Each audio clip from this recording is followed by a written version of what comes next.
جہاد آزادی کا یہ سب سے پہلے فتویٰ تھا جو ہم سب کے لیے فخر کی بات ہے، ہمارے لیے لوگوں کے سامنے پیش کرنے کی بات ہے، ہمارے لیے فخریہ انداز میں بیان کرنے کی بات ہے کہ ہمارے بڑے شاہ عبدالعزیز محدث دہلوی علیہ الرحمہ نے سب سے پہلے جہاد آزادی کا فتویٰ دیا اور یہ کہہ دیا کہ ملک ہندوستان غلام ہو چکا ہے، اسے آزاد کرانے کے لیے، اسے غیروں کے اور انگریزوں کے چنگل سے چھڑانے کے لیے ہر مسلمان پر جہاد فرض ہو چکا ہے۔ چنانچہ یہ فتویٰ کی شکل میں ایک آگ ہوتی ہے، ایک شعلہ ہوا کرتا ہے جو پورے ہندوستان کے اندر آگ سے بھی تیز پھیل جاتی ہے۔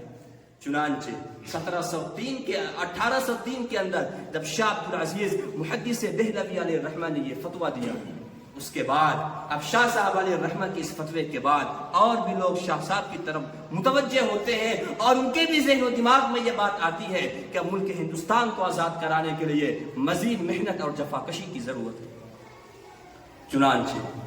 شاہ صاحب علیہ الرحمہ کی بھی زندگی وفا نہیں کی اور وہ بھی اللہ کے پیارے ہو گئے، لیکن شاہ صاحب علیہ الرحمہ نے اپنی زندگی میں دو ایسے جیانوں کو تیار کیا تھا، دو ایسے بہادروں کو تیار کیا تھا، ایک اپنے خانوادے سے، ایک اپنے ہی جانشین، اپنے فرزند ارجمند شاہ اسماعیل شہید علیہ الرحمہ کو، اور دوسرے اپنے متوسلین ہمارے قریبی رائے بریلی سے تعلق رکھنے والے جو مولانا سید ابو حسن علی ندوی علیہ الرحمہ کے آباء و اجداد میں سے ہوتے ہیں، سید احمد شہید علیہ الرحمہ، ان کو تیار کرتے ہیں۔ اور تیار کرانے کے بعد جب شاہ صاحب علیہ الرحمہ کا